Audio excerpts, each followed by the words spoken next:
Assalamualaikum warahmatullahi wabarakatuh. Hari ini saya akan bercerita tentang Nabi Nuh alaihi salam.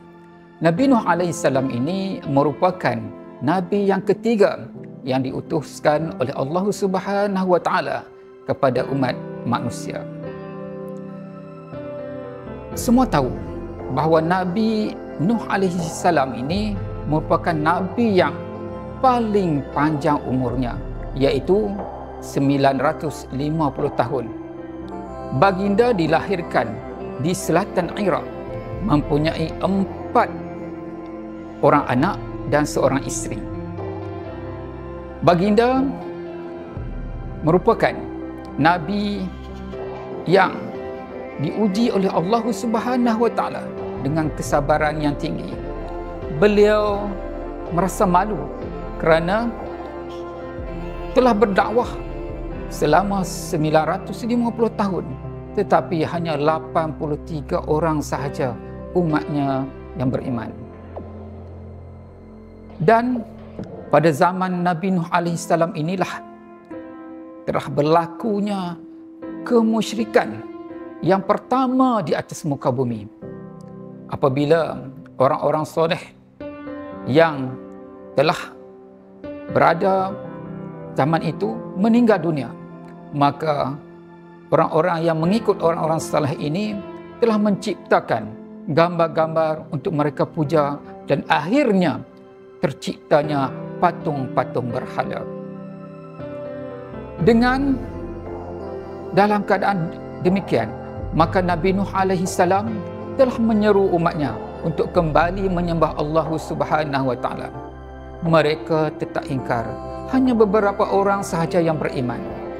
Atas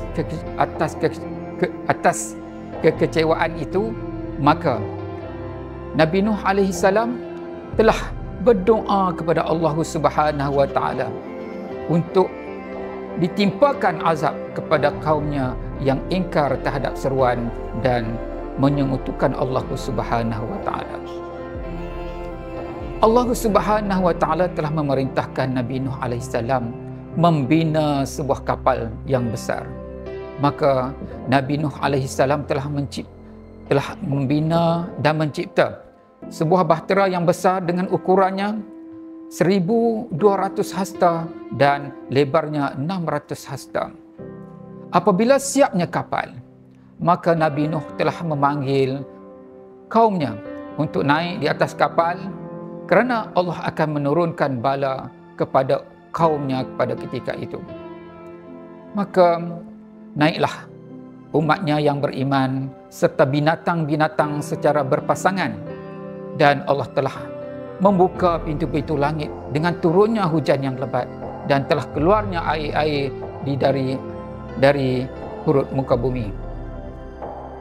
Dan akhirnya tenggelamlah muka bumi ini. Pada ketika itu, Nabi Nuh alaihi salam telah memanggil anaknya Kan'an, tetapi anaknya tetap menolak. Dia kata dia akan naik di atas gunung-gunung yang tinggi. Walau bagaimanapun, Allah telah menenggelamkan bukit harta gunung-gunung dan menenggelamkan anaknya sekali yang kufur itu. Apa yang kita dapat pengajaran daripada kisah Nabi Nuh ini? Yang pertamanya, kita tidak boleh terlalu taksub dengan seseorang, menyebabkan pemujaan dan akhirnya membawa kepada kesyirikan. Dan yang keduanya, iman itu tidak boleh diwarisi. Seperti mana kisah anaknya yang tidak beriman, walaupun bapaknya seorang nabi dan seorang rasul. Begitulah, mudah-mudahan kita sentiasa bersyukur dengan umur yang panjang, supaya kita sentiasa beribadat kepada Allah Subhanahu wa taala dan diberi kesihatan. Walaupun umur Nabi yang panjang, umur kita yang kebiasaannya dalam 60 ke 80 tahun, tetapi umur yang sebeginilah kita mengabdikan diri kepada Allah Subhanahu wa taala dengan semaksimal mungkin. Wabillahi taufiq. Wassalamualaikum warahmatullahi wabarakatuh.